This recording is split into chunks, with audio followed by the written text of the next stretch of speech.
We have a major update on Brian Flores and the defensive coordinator position for the Minnesota Vikings, as we have some pretty tough news regarding Brian Flores and what his future holds with the Minnesota Vikings, as well as what the whole defensive scheme is going to look like next season. Before we get into this video, we know that 90% of you guys watching right now are not subscribed to the channel. If you're looking for a spot to get all of your Minnesota Vikings news, you're in the right spot. Hit the sub button. Join us here on the channel. We have a lot to talk about over these next few weeks, and things are getting insane, Griffin. We need to get into this because this is very frustrating to look at. Brian Flores has been multiple interviews coming up, and this is one that I hate to look at. I hate seeing this right here on your screen right now. Brian Flores will interview with the New York Jets, the Jacksonville Jaguars on Friday, which is tomorrow, a couple days ago at the time of recording this video, followed by the Bears on Saturday. So I'm assuming we're going to have some news out by the time that this video comes out. Be sure to check that out. But with all of this, these are some teams here that we do not want to see Brian Flores go to. Jacksonville, he don't want to go to Jacksonville. Jacksonville has nothing going for them. The Jets have the corpse of Aaron Rodgers, and the Chicago Bears have nothing going. We saw the struggles that he had with Tua, the whole, debate and beef they kind of had. I see the same thing going there with the Bears, but Brian Flores, regardless of this, apparently has those interviews set, and as Adam Schefter said here, has reported requests from two teams for the Bears and the Jets as the interview, and now those have been confirmed. So, Griffin, what do you think? I think that looking at this, we're going to have a lot to say, and I think the Vikings are going to have a lot to think about going in with a few free agents in the secondary as well, who really found their success this year under Brian Flores. Yeah, it's a very conflicting thing looking at this because on one hand, Brian Flores was a fantastic defensive coordinator for us this season. We had one of the best defenses in football for the most part, except for in key games. But at the end, we did fall short. So much like how people are talking about how Sam Darnold probably cost himself $50 million or just a big deal in general, or even maybe a starting position with the last two games of the season, Brian Flores was in that same boat where what we saw over the course of the season, we only lost lost 4 games, but to the same two teams. And within those 4 games, we did nothing different going from the first 2 games against the Rams and the Lions to the second 2 games against the Rams and the Lions. And that can't happen. That's something that has to be looked at and something that Brian Flores has to be criticized for because, yeah, we know the type of defense he likes to play, but it typically only works against younger quarterbacks. When it's going against these vets, they pick it apart like there's no tomorrow. We saw that happen exactly in Miami when he was a coach there for 2 seasons. So with him getting even a chance at a head coaching opportunity, considering his history, there are just some coordinators who aren't meant to be head coaches, and that's okay. We've seen it with Steve Spagnuolo. A lot of people are giving him opportunities at head coaching jobs right now. But look at what he did when he was the coach of the Rams. They weren't able to be super successful. He's better as a defensive coordinator. You look at Mike Zimmer as well. He did a really good job with that Dallas Cowboys defense last season and a decent amount this season if they didn't have as many injuries. As a head coach for us, he was good, and then it ended really poorly.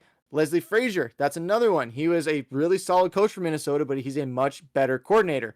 And there's a lot of examples of this throughout the league of past and present where it just isn't, they just aren't the greatest of coaches. We saw with Cliff Kingsbury even this season, going from Arizona to Washington with Jaden Daniels and that high-powered offense.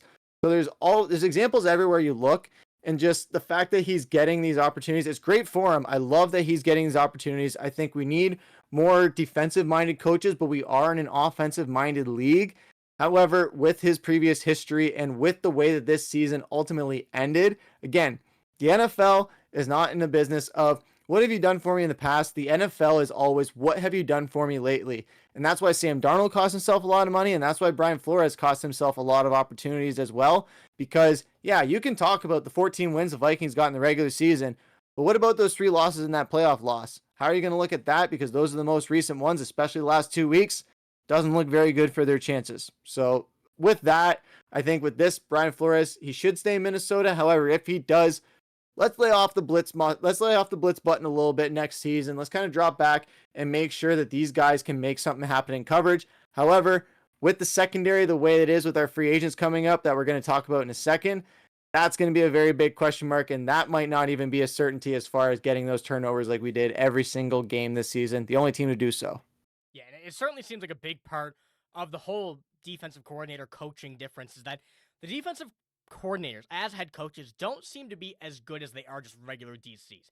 When you have a defensive-minded coach, they are better at that when they just focus straight up on that. Like you said, like Mike Zimmer, especially for the Vikings, is a great example. We saw the defense be pretty good. The offense not really have it, and then he goes to Dallas and really just completely runs an incredible defense when healthy. And like you said as well, with the way that we saw Brian Flores operate against, like you said, the two losses that we had against two veteran, not just teams, but players and quarterbacks as well. They could read Brian Flores so easy. If there's no changes, you're going to get found out very quickly what your whole scheme is, and that's exactly what happened. As a head coach, that could be a major issue, and I think that's something a lot of teams need to think about. This may be a pitch to keep him as our DC. I'm not going to say it's not, but a lot of teams need to kind of keep that in mind, that he's going to have a lot of very readable plays as head coach if he has to focus on not just defense, but also offense, even throwing a bit of special teams in there. So I do think that he is better off as a DC, and having those teams that are going to interview him, like these ones here, none of these teams really have anything going for them. I guess you could say the Bears do, but they are not anywhere near ready to go yet. But that's not the type of coach Brian Flores is. He needs a ready defense right now, and we saw that with what this defensive scheme looked like this season for us. And speaking of that as well, we're going to have a major change, and Brian Flores is going to have a lot to think about if he still remains as the DC of this team with the secondary. We have just about every player in our secondary starting going to free agency, apart from Harrison Smith, who may retire. We don't know yet, but that was a very sad interview that he had and kind of speaking about it. We hope he don't retire. The GOAT for the Minnesota Vikings defensive, I would be willing to call him. There's a lot to think about, especially with the free agent side of things. So, Griffen, what's the outlook, you think, about this secondary right now? Obviously, we know Byron Murphy, Shaq Griffen, Stephon Gilmore, Cam Bynum, all of those guys are free agents. So there's going to be a lot to look at as we head into next season. There's 3 Ds I got for you: depressing, demoralizing, and devastating. That's how I sum up this secondary right now, because everyone, it looks like, could be gone in the blink of an eye. And if there was any year where, yeah, maybe we weren't as good as we were the 2 seasons ago in the regular season, or maybe we weren't as good as the year that we went to the NFC Championship after the Minneapolis Miracle. Maybe we aren't as good as we were when we went to the NFC Championship with Brett Favre in 2009. However, if there was a year where Minnesota had the Super Bowl window, this year was the year that it was as wide open as it ever will be. The only thing that held them back was a quarterback and some other things here and there. But especially with this secondary the way it is now the window is starting to close. They've opened as wide as they can be. Now they're going to start closing ever so slightly, and it's going to get a little bit tighter in there until that window ultimately closes. Or if you're looking at it as a mountaintop, this was the peak of the mountaintop for our opportunities. Now we're heading back down the mountain before we don't get back up there for another 5-10 years at least. So I know we've always been one of those teams where people want to feel like our Super Bowl window has always been consistently open, but that's not really the reality of the matter, especially when this defense could go from elite to Swiss cheese or absolutely terrible, or a bottom 5 defense in the matter of one season. So with that is even more incentive as to why you do not sign Sam Darnold at all. You let him walk. You invest in J.J. McCarthy on a cheap rookie contract for at least 3 to 4 years. You keep that window open, and you can go out and sign these guys. Cam Bynum and Byron Murphy, you do not let them walk at any point. You back up the Brinks truck for them as far as defensive backs go, because of what they meant to this defense this season from a morale standpoint and from a skill standpoint, and what they were able to do with turnovers and forcing fumbles. Harrison Smith, I hope and pray he does not retire, but if that is the case, you need to go out and get an all-pro, all-time safety that you can.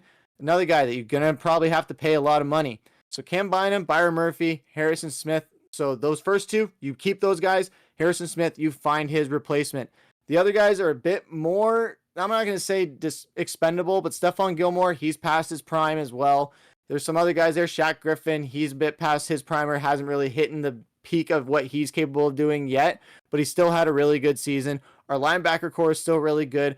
Our pass rushers, the reason why we were blitzing so much this year, didn't feel like Brian Flores trusted in his pass rushers. So to stop having the blitzing so much, go out and get some other pass rushers. Jerry Tillery, I like him. He's a really fun character.